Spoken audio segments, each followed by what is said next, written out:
So today we have 3 candidates who are running for Oregon's 4th Congressional District. As Joel mentioned, the candidates are the incumbent Democrat Peter DeFazio, and his 2 challengers are Republican Art Robinson and Pacific Green Party candidate Mike Beilstein. Congressman DeFazio, you are first up, and we will start with your 2-minute opening statement. I think a lot of Oregonians, a lot of Americans are pretty tired of partisan bickering and the lack of productivity in Washington. And I share those concerns. There's a lot of things we can legitimately agree over, and I'll use my voice and my vote when I think the other side is wrong, but there are things we can agree on. Just last week, on Friday, the President signed a Water Resources Development Act. I was the lead Democratic sponsor in the House on this bipartisan bill. It contains a critical provision I put in that bill to maintain dredging and jetty repairs in small ports, something that had been previously neglected. The week before that, the President signed into law the first long-term federal aviation bill since 1982, a bipartisan bill. I was the principal Democratic House sponsor. It did take me 3 years to defeat my chairman and 2 years to defeat the Trump administration, who wanted to privatize the national airspace and give it to the airlines. But after we got over that fight, and I won, we worked together and we got a bill that's amazingly good. Consumer protections and safety concerns were addressed dramatically. Earlier, I introduced 3 bills at the beginning of the Congress. The President promised $1 trillion of infrastructure. I sent him 3 bipartisan bills, 2 with Tea Party sponsors, and the 3rd, a conservative Republican. $560 billion of paid-for investment to rebuild the nation's infrastructure. Unfortunately, the staff he hired thought the solution was not investment, it was privatizing, tolling, and selling off the public infrastructure, which is the wrong way to go. I intend, particularly if I'm chairman in the next Congress, to reintroduce those bills, and I will work with the Trump White House or anybody else to meet those concerns for all Americans.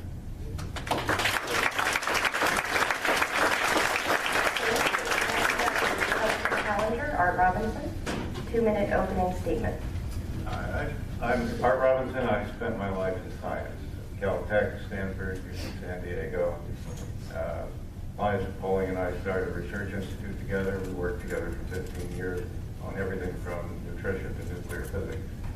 I stopped scientific work. My wife is also a scientist. I stopped scientific work for 6 years during the Cold War because we were so frightened about the terrible threats. And we built a large organization for nuclear civil defense and worked with FEMA, Oak Ridge National Laboratory, and we were basically the civil defense organization for the country during those perilous times. My children are all scientists, all of them have advanced degrees, and we all enjoy that. Linus and I, after 15 years, had a fight, so we had to go somewhere else. We decided we would much prefer to raise our children on a farm in Oregon, and that's what we did. And they became scientists too. The Oregon Institute of Science and Medicine publishes really outstanding work in diagnostic medicine and protein chemistry. We noticed, however, we became worried about our country again because there were so many threats, internal threats growing to our constitutional republic. We thought we could help. The main reason we entered politics was we thought that there needed to be more science in the U.S. Congress. We only knew of 1 scientist there, and since so many issues are technological, it's important that technologists be in that body. That's why we started into this. We've learned a lot more about politics, mostly from Mr. DeFazio since, but that's still our goal, to serve our country if we can during a time that I'm sure all of us agree has become contentious and dangerous for our nation. Thank you. And next up is Pacific Green Party candidate Mike Beilstein with his opening statement.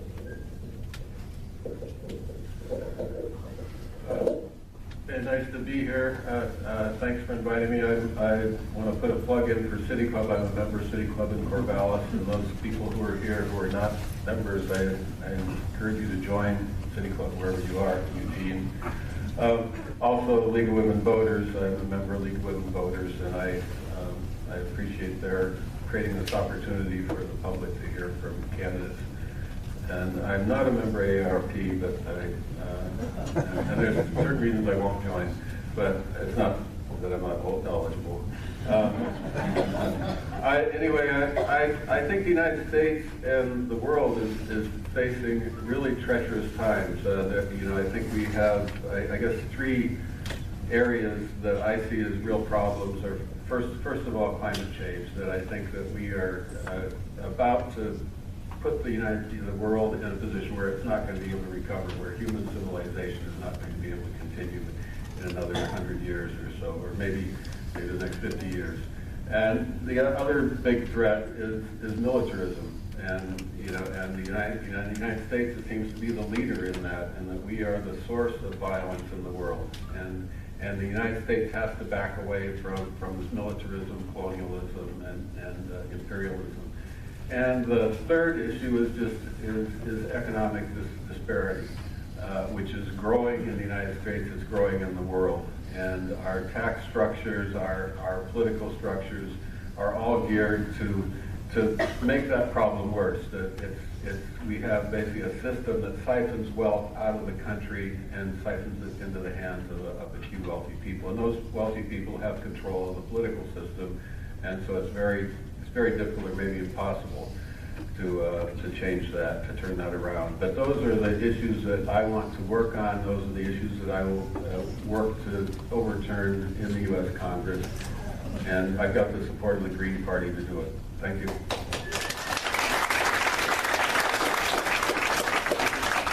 Thank you, candidates. And now we will start with our opening questions. We'll go in reverse order. So we'll go, and I'll call you by your first names if that's okay, a little quicker. Mike, Art, and Peter. You have 1 minute for the question, and there's no chance or no time for each candidate to respond to the other's answer. So Mike, we'll start with you. The question is, if elected, what will you specifically advocate to protect American voters from outside interference in elections, as well as internal efforts to suppress voting? 1 minute. Again, this is Mike Beilstein, Green Party. I certainly support protection of the right to vote of people in the United States, and I think there is a great effort at voter suppression, especially to remove people of color and poor people from the opportunity of voting. So I think I'd look for enforcement of the voting laws that we have to protect those rights, and I would assume that the administration would, or hope the administration would be pushed in that direction as well. But I think as far as outside interference in U.S. elections, I think the problem is the other way around. The United States seems to have the idea that it has the right to choose the governments of other countries, and that there is, so the imperialism of the United States, the interference of the United States in other elections, like Boris Yeltsin would have never been president of Russia without the interference of the United States. And I'm much more concerned about U.S. interference than outside interference in the U.S. Thank you. And you can hold your response till the end. And Art? This is obviously a very important issue, and it's very complicated because now we have a system where information flows throughout the world between all of us. It's very difficult to protect freedom and freedom of speech at the same time to prevent this kind of thing. And he's completely right. All of these nations, especially the larger ones, are trying to influence each other's elections, and it's unprincipled, but it happens. I don't think this can be shut down entirely, but I'm in favor of anything that can keep our national elections, each of us, because we are a nation. We should be able to conduct our affairs without the interference of other nations, and we should treat other countries in the same way.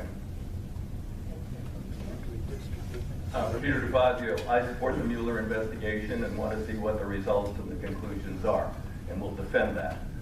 Secondly, we're seeing some of the most scientific, partisan voter repression we've ever seen in the United States of America. It used to just be racism in the South, but now it's partisan based.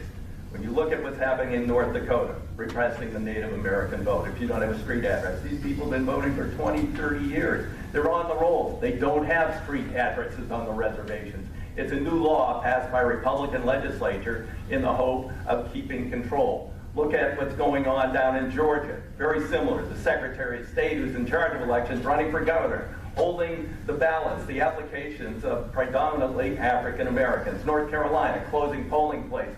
We need to restore the Voting Rights Act, something that Justice Roberts, who told us he wasn't going to be an activist judge, he should probably be impeached. He did away with the Voting Rights Act, and we need to restore it. I'm a co-sponsor of legislation to do that.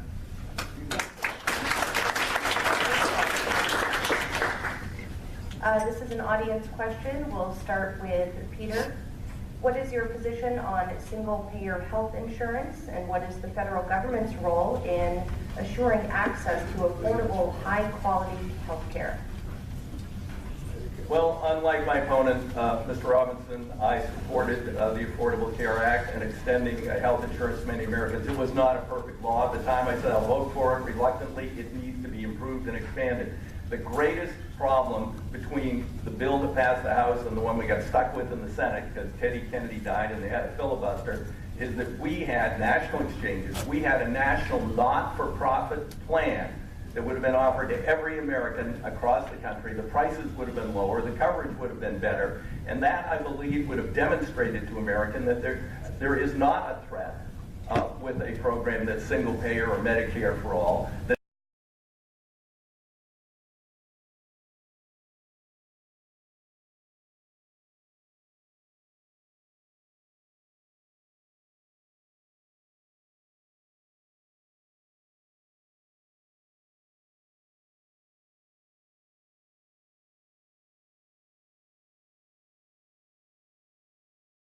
In this Congress to set up a national exchange with a not-for-profit plan which would help people all across this country.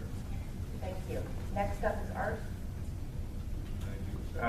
Mr. DeFazio failed to mention that he gave speeches all over Oregon for months saying that he would oppose Obamacare. He changed his mind at the last minute with 4 votes, and one of the 4 votes that caused it to pass. The Obamacare did not start the problems in our medical system. It's sort of a medical industrial complex. It's a thing between the pharmaceutical companies, our nation's government, and so forth. Health costs in this country, my life is in health research. It takes 10 years for a good idea that's found in health research to find its way to the people. This needs to be stopped. Obamacare has made it worse, but didn't start with Obamacare. We need to introduce freedom into our medical system so that the research and the medical procedures can flow to our people at a reasonable cost. Mike? I've been a big advocate for health care for all, for a single-payer system since 1997, working through Mid-Valley Healthcare Advocates in Corvallis and Healthcare for All Oregon throughout the state, and I was one of the main supporters of the 2000 Measure 23, which was rejected by 80% of voters to establish a single-payer system in Oregon. But I thought it was worth the effort. I think we're getting closer to where we could pass that now by initiative. Certainly I support single-payer health care, and I've supported John Conyers' House Resolution 676, which is the Medicare for All, which I would point out that Peter DeFazio repeatedly refused to support it until 2016, so I'm glad he's come around. We finally won him over, and I think this is the sort of thing that Greens can do, is by putting the right policies out there, eventually we can get those people in power to come around and support them, and so healthcare for all. Thank you. Thank you. For this next question, we'll go in reverse order again, so Mike, Art, and Peter. Oregon is going to see growth in the number of older Oregonians. What can Congress do to assure adequate housing, transportation, and social inclusion? Thank you. Again, this is Mike Beilstein. We were asked to identify ourselves whenever we speak, so I'm trying to follow that. I'll forget sometimes. But anyway, I think the concerns of older Americans are really kind of misplaced. I think it's the youth. We have 20% of youth in the United States, young people living in poverty. I think because of Medicare, we basically have single payer, or we have a good system of health care for elderly adults. I'm certain there are exceptions, and there are people who don't have enough savings. But I find the concern about the elderly as being misplaced. We really should be worrying about youth. We should be worrying about housing, period, and not and not be concerned about there's this one segment or a small segment of elderly people who don't have access to good housing. So I'd say worry about the youth first. Yes, the Social Security system has several problems. One is that it's fallen behind inflation. It's not fulfilling its obligations to the retired people because it doesn't keep the payments up with inflation. The second is the danger that the assets themselves may not be available. I advocate that the Social Security system hold real assets, much as our state system has to. Currently, it largely holds treasury bonds, which are just IOUs from the U.S. Congress. The Congress spent the money when it came in, and they put a IOU in the filing cabinet, but they have to tax it a second time if they want that money. So I think those assets should be held in a more secure, real form, and that we should fulfill our obligations to make the payments track with inflation. Thank you. Well, previously Art called Social Security Ponzi scheme and said it should be privatized. Let's give it to Wall Street. They'll do a great job. I saw what they did in 2008. Look, Mike, we don't have to choose between youth and seniors in this country. This is the United States of America, the most wealthy nation on earth. Certainly we can help the most vulnerable among us, whether they're youth or seniors or other people struggling to find a place to live and to get health care and other good access. Mitch McConnell just this week said, oh my God, we now have these huge deficits because we gave away all the money to the largest corporations in America and people who earn over $500,000 a year. And now, shocked, we have huge, new, looming deficits. We're going to have to cut Social Security, Medicare, and Medicaid. Paul Ryan even said that in December before the tax bill passed the Senate. No, I have a bill to fix Social Security, which is lift the cap and make people pay the same percent on all their income. Why does a billionaire pay a tiny fraction of a teacher into Social Security from their wages? Thank you. Our education system is antiquated. What is the federal role in education today to prepare our children for a life that requires creative innovation? We'll start with Peter. Well, I'm a huge supporter of career technical education, as are Oregonians, and the federal government should be more of a partner with the states in providing for that alternative. The federal government is also principally responsible for funding and helping people get post-secondary education. And I have not only given back close to $400,000 of my own pay raises to fund scholarships to community colleges, I've fought for income-based repayment programs for people. If you come out of college with a pile of debt, you're going to be driven into a high-paying job. What if you want to go into a public service job? Well, I support the provisions in law that allow people to go into public service jobs and work down that debt. And I also introduced a bill which is included in the Democratic alternative to the Republican bill, which would slash student financial aid. And oh, by the way, Art has said previously the government should not give financial aid to students. My bill would say the income base doesn't kick in until you're at $27,000 a year. Now, once you're at $15,000 a year, your payments kick in. That's outrageously low. Thank you. Art? Well, Congress should set an example. The Constitution places the public schools of Washington, D.C. completely under the U.S. Congress. Those schools are terrible. There are 50,000 students, 35,000 are black, and most of them graduate from school not able to read. Yet $500,000 per classroom per year for every 30 students is being spent. 1/4 of that reaches the classroom. The other 3/4 goes to the special interests. Mr. DeFazio has voted against every bill to change and improve the schools except one thing. He's always happy to give them more money. If they need money, fine, but the special interests that he represents prefer those schools not be changed, and they know that if he gives them more money, 3/4 will go into their pockets. The schools of D.C. should be terrific schools and set an example for the whole nation. Mr. DeFazio's votes have neglected that. Thank you. Mike? Thank you. I'll say in general, I'm in favor of federal support for education in K through 12, but I don't think it's essential. I think it's really important that school decisions and financing be made locally, which we've kind of eliminated that in Oregon through Measure 5, which put the burden of most funding on the state, or equalizing on the state. I don't appreciate this process of trying to evaluate teachers and students. I think it's something that could be done on a local level. I don't think we need a national testing program. And I think it's something like 3% of the total education budget in local schools now goes to testing programs. And I think that's a misuse of funds. I'd say overall that for higher education, I think no one in the United States should be paying tuition for higher education. I think that university students should not leave the university in debt. Thank you. Thank you, Mike. Hold your applause. We'll start with Mike on this next question. Do you support President Trump's trade policies? How would you describe the impact of tariffs on U.S. businesses and American consumers?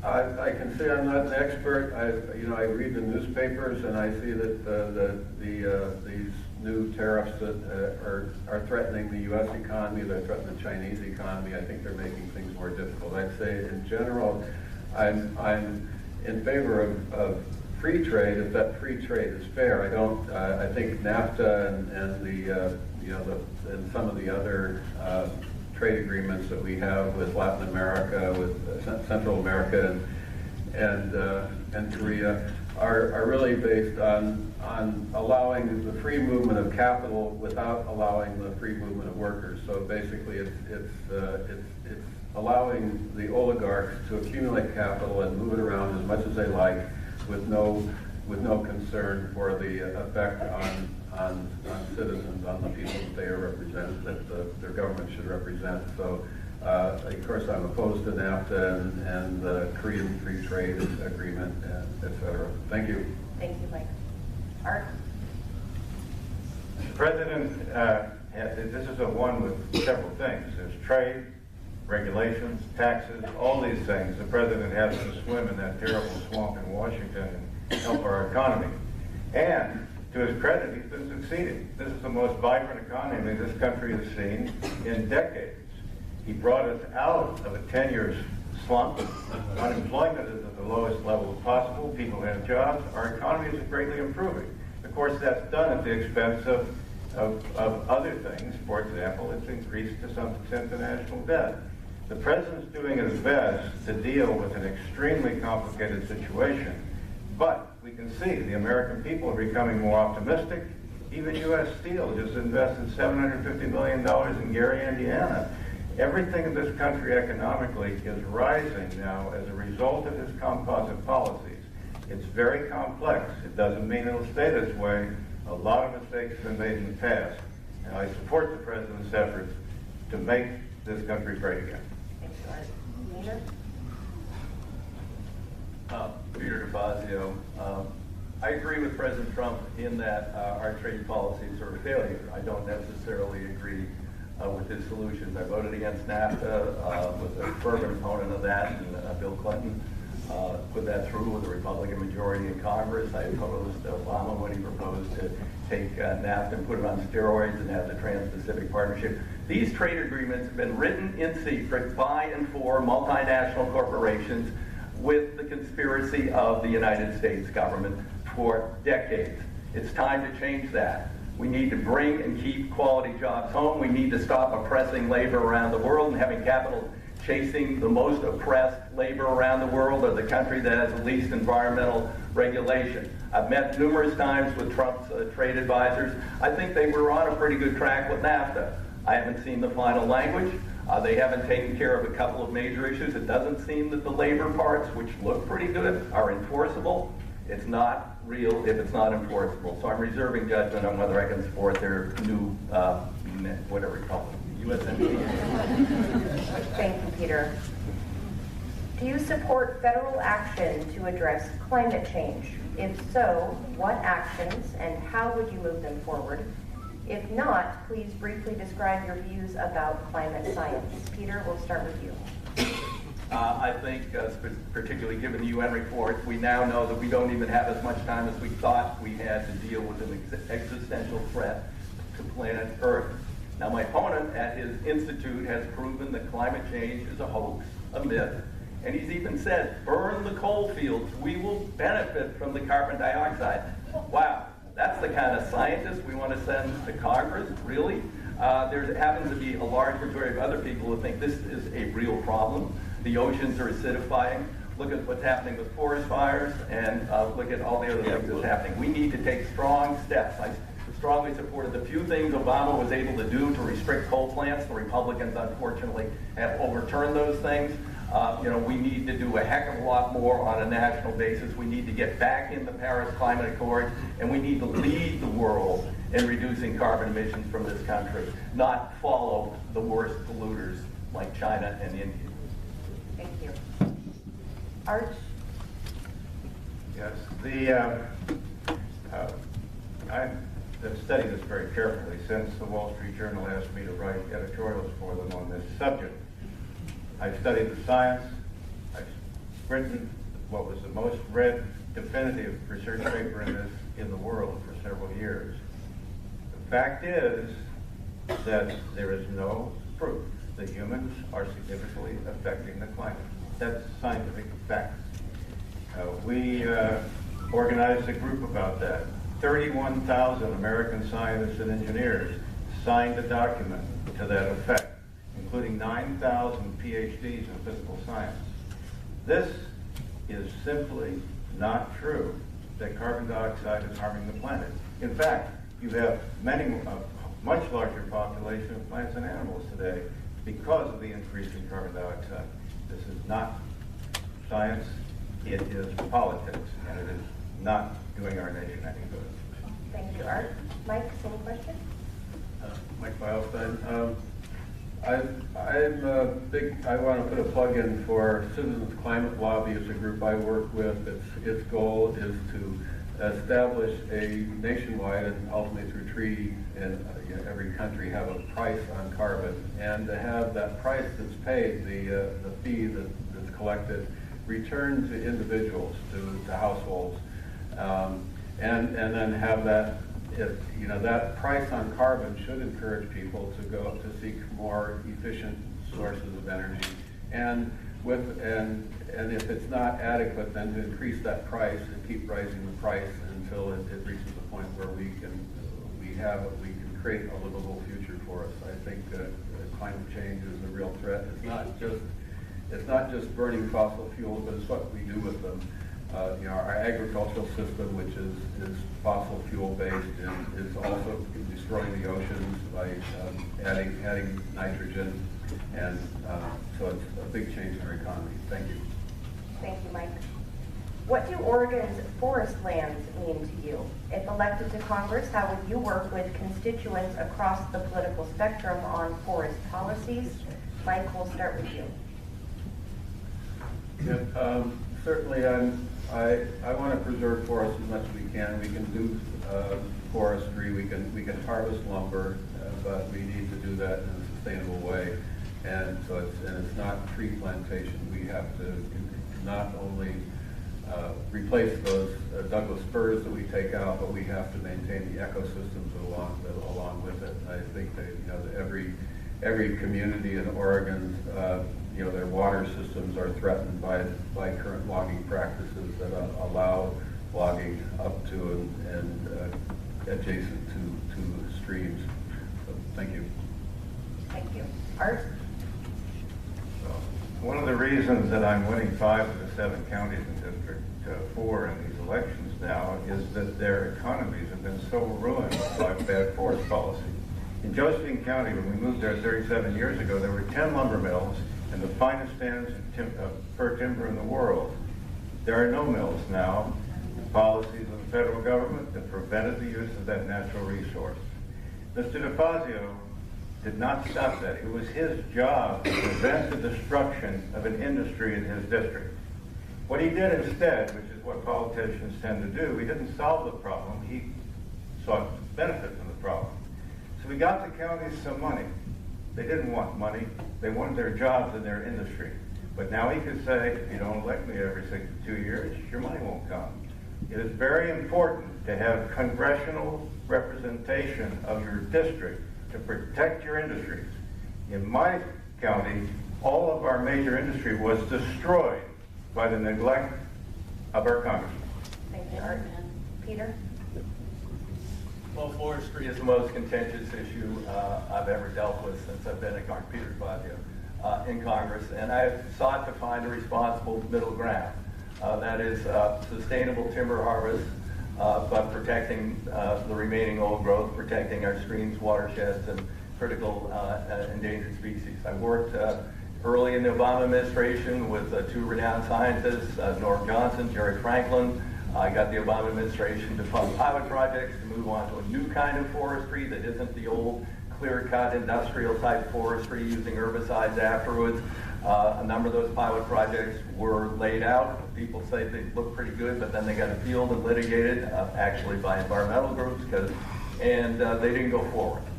We passed a bill out of the House that would have helped move projects like that forward. It died in the Senate. We've done that twice, and I did that with Kurt Schrader, Democrat, and Greg Walden, a Republican. So I've tried to work across the aisle, and I will continue to do that. Thank you, Peter. And we have 2 questions from the audience on the same topic, so it must be important to you all, so I will ask that. In Oregon, what is your position on ballot measure 105, which would repeal Oregon's sanctuary law, and why do you have that position?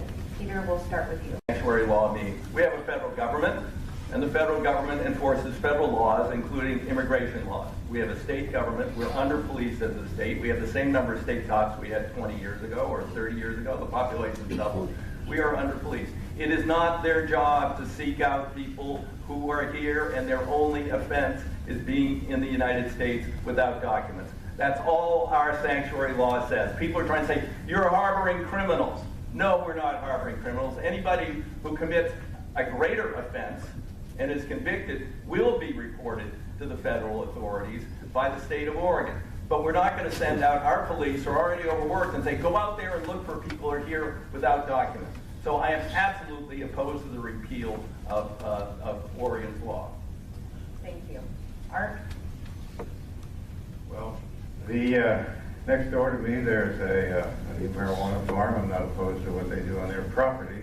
But the federal government, federal officials came there, looked them over, found 30 undocumented workers.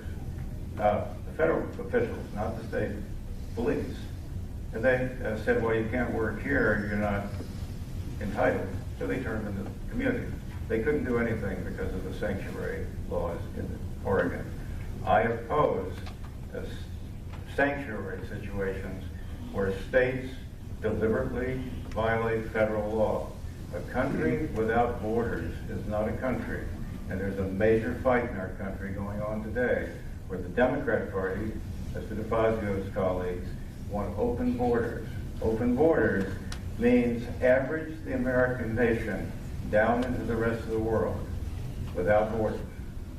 I don't think any of you will be pleased with the ultimate result of such a policy. Thank you, Art. Mike? Mike Beilstein, to the Green Party. I'll start by saying I'm opposed to Measure 105, and I recommend everyone vote against it now. I might not get that in. There's other things I want to say. That I think the U.S. economy is dependent on having about 11 million undocumented workers. Those undocumented workers they don't have true labor rights. They can, if they try organizing, they can be reported to immigration. Immigration can come and bust up their unions. Undocumented workers are paid less, often paid cash under the table.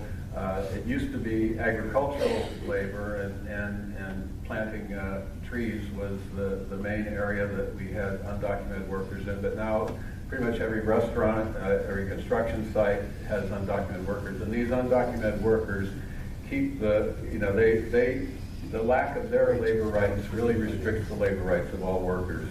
So vote against 105. Thank you, Mike. Should Congress continue to authorize funding for U.S. military in Afghanistan? Mike, we'll start with you. Yeah, I think the United States is creating violence and a hazard of violence around the world. I don't think there's any reason for us, the United States, to have declared war on the poorest nation in the world, Afghanistan, the richest nation, declaring war on the poorest. I don't think that the United States has any legitimate interest there. I think that the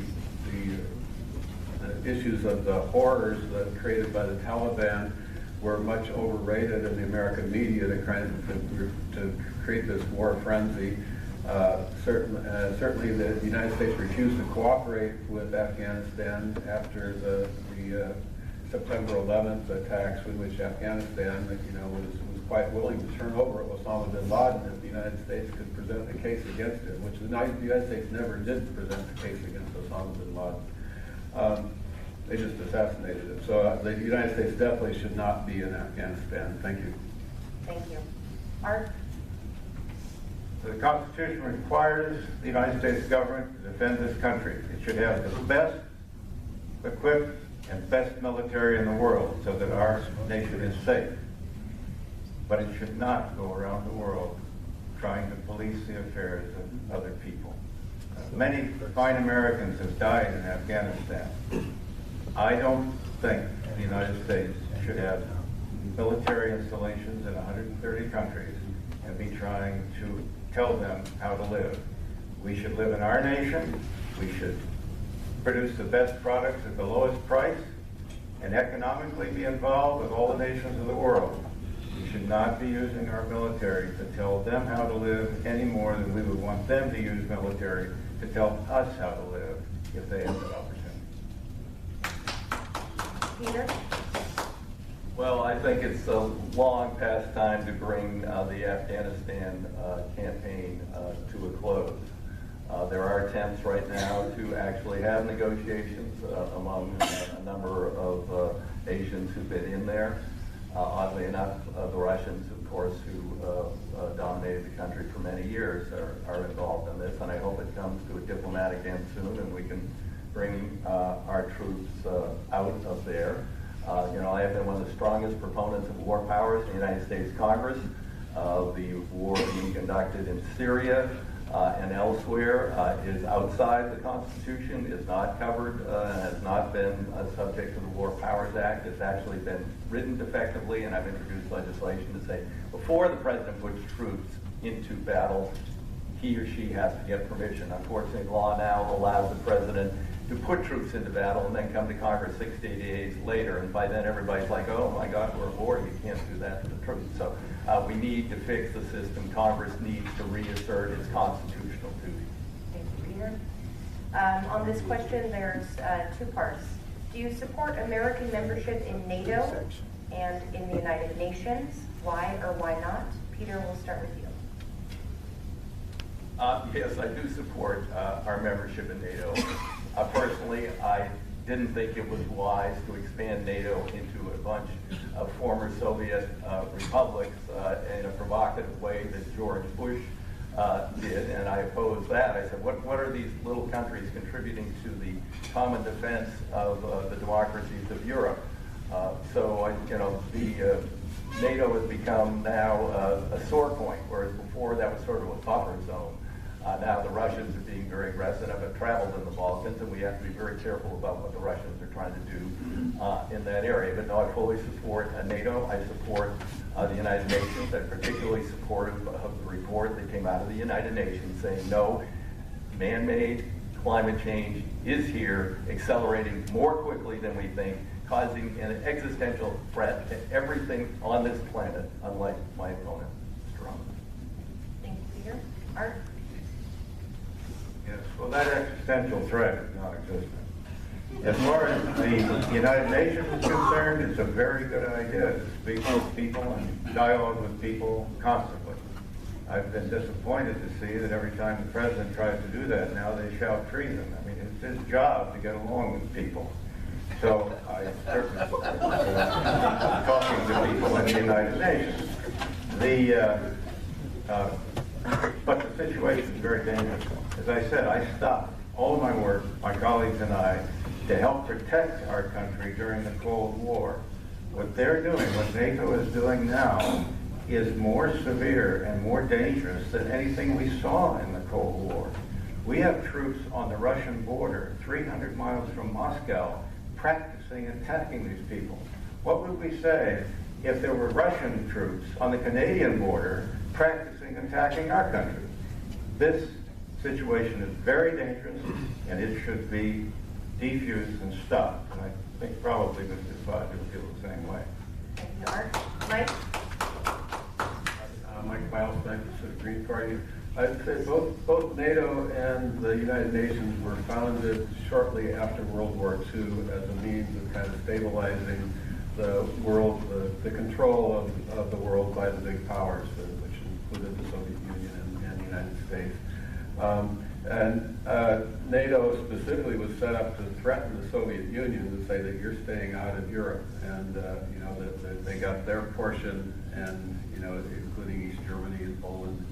But that even though you had popular, you know, communists would have created popular governments in Greece and Italy if they had been allowed to. The United States made it clear that we were not going to allow these you know, more communism to spread in Europe. So this was dividing it up, and I fully support the United Nations. I think there's a lot of good work that's done through the United Nations that has to continue and it needs to be strengthened, and the United States needs to fully support it. And NATO, though, I believe was something that is an anachronism. It should have ended in 1990 at the same time the Soviet Union and the Warsaw Pact ended. Thank you. Thank you, Mike. And I believe this will be our last question before closing statements. If elected, what would be your 3 greatest priorities for Oregon and for the country? Mike, we'll start with you. Well, my greatest priority would be the issue of climate change. In Oregon, I think that means an end to investment in new fossil fuel infrastructure. The Jordan Cove LNG terminal in Coos Bay should be stopped. We should follow the example of Portland, where they said they're not going to allow the port facility there to develop any new fossil fuel export systems. So I think that's a big step. And I guess that's Oregon specific, but I think nationally we need a tax on carbon. A tax on carbon is actually absolutely essential to get people to start changing the way that our economy works. Of course, then the second, the biggest issue that's maybe not Oregon specific is investment in the military. We need to stop being an exporter of violence to the world. And then the third issue is the economic disparity. And I think our tax system could be resolved or could be remodeled in a way that was fairer to everyone. Thanks. Thank you, Mike. Art? Yes, 3. First, we must support the President's continuing efforts to improve our economy. A rich nation is able to afford many things, even things that aren't necessary it can afford. So our economy must continue to improve. He's doing a great job at that, and he should be supported. In education, Booker T. Washington, the most famous educator in American history, stated that education was the process of learning to find the truth. And all of our people need to find this education they can have. That would be my second priority. I'm not putting them in order of the 3. Third, we must diminish the chance of world war. And I feel that chance is far too high today, and we must support things which diminish the chance of war. Thank you. Thank you, Art. Peter? Peter DeFazio. Well, I've just spent time at the university. The affordability of education here in Oregon is a crisis. Our primary, secondary schools are underfunded, and the federal government has not met its obligation to pay for federally mandated programs that are in our public schools, like mainstreaming disadvantaged youth. So that has been and will continue to be a priority, and I got several provisions in the Democratic version of an education bill that would do those things. Secondly, health care is extraordinarily important to Americans. I have the fifth largest number of people on expanded Medicaid in the United States of America in my district. Greg Walton, my colleague, who would have done away with expanded Medicaid, has the second largest number. I'm going to defend the existing programs that we've expanded and work to make them better, like with my plan to have a national not-for-profit exchange. And then third, putting people back to work. My infrastructure plans, what I'm doing for the ports and what I want to do for our roads and bridges, will put a lot of people back to work who are underemployed or unemployed now. Thank you, Peter. We'll now have 2 minutes for closing statements. We will go in reverse order from where we started with opening statements. So we will start with our Pacific Green Party candidate, Mike Beilstein, with your 2-minute closing statement. Thank you. Again, Mike Beilstein, Pacific Green Party. I'd like to say a bit about the Green Party. The Green Party is an international or worldwide movement. It started in Germany in the 1970s. It was mostly concerned as a piece as anti-nuclear weapons and nuclear power movement. It was popular in Germany. It spread to other countries in Germany and several other countries. It's been part of the official government of those at times, since the 1970s. Most prominently in Germany. In the United States, we're not new. We've been around fairly strong since the late 90s, and but the principles of the Green Party. There are 4 kind of pillars of the Green Party. They are social justice, nonviolence, ecological wisdom, and my place, and democratic participation. So and that's the Green Party everywhere in the world represents those principles, and so it's a movement, and I think it's maybe the leader in this movement to combat violence, coming mostly from the United States, and combating the climate change. And I think it's obviously in this election, I could bet big money that Peter DeFazio is going to be reelected. I don't have any doubts about that. So my running against him does not, I'm not doing this with some quixotic, vision that I can get in Congress to change this. But every vote for a Green Party member, a Green Party candidate, means that you are signing on to this opposition, to the opposition of a world that's run by oligarchs, by energy companies, and by militarists, and colonialists. So I urge you to vote Green, whether I can win or not. Thank you. That was Mike Beilstein. Republican Art Robinson.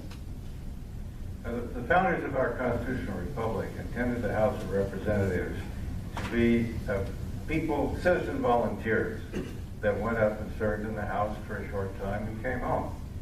As frequently as 100 years ago, the average congressman served 3 years. Now it's 10 or 12. What are you at, 35? Something like this. I believe that the House of Representatives should be made up of citizen volunteers who come and work there for 2 or 3 years, provide what they can offer to their country, and come home. I feel that as a scientist who's worked in many fields, published in the best journals in the world, our laboratory is world-renowned for our science. I think as a scientist, I could offer something to the Congress for maybe 2 years, maybe 4, never more than that. We should return Congress to a body of citizen volunteers elected from our midst. It has now become a place for career politicians. It is human nature, after you're in a position like that, to gradually change. Ron Paul recently wrote an article saying he didn't think we could fix Congress by electing good people. And he said the reason was he sat there for 30, 50 years watching idealistic people come to Congress and then change. Because once they were there, they started to consider their own self-interests and not the self-interest of their constituencies. I have no doubt that Mr. DeFazio started in that way too. He's been there an awful long time, and most of his votes today are oriented toward what will win the next election. return Congress to a body of citizen volunteers to protect our constitutional republic and represent their constituencies as was intended by the founders of this nation. Thank you. That was Republican Art Robinson, and we'll end with Democratic incumbent Peter DeFazio. Peter DeFazio. Well, you know, I recently had to have eye surgery, and I tell you what, I looked for an older surgeon. I didn't want to look for one who had just worked 2 years and then was moving on to something else. Running the government of the United States is an incredibly complex issue. The issues are complex. They're not simplistic. And I have worked hard to understand the issues and represent my district. Hillary Clinton won my district by 552 votes. I won by over 50,000. I think that shows that the people of the 4th District think I am representing their needs and their views. It's an incredibly varied district. You know, from Corvallis down to Brookings, down to Roseburg, and then out into Josephine County. So it requires, you know, I never go anywhere and tell people different things. You might not agree with me, but you're going to know where I stand on every issue. I don't know how many times I've had a Republican walk up to me in Roseburg or somewhere else and say, well, damn it, I didn't agree with that. But at least I know where you stand, and you know what? I'm still going to vote for you. So, you know, this is the job I have. I've been there 32 years. I've been an apprentice for 32 years. 1/3 of that time in the majority. If we get back to the House of Representatives, I am going to chair the very powerful Transportation Infrastructure Committee. President Trump promised us $1 trillion of infrastructure. This country sure as heck needs it, and I can help him deliver, because so far he has delivered zero, zilch. In fact, proposed to cut transportation infrastructure spending, or just privatize it and toll it. That's not a solution. I have some solutions. I'm ready to go back and fight for those solutions. Right.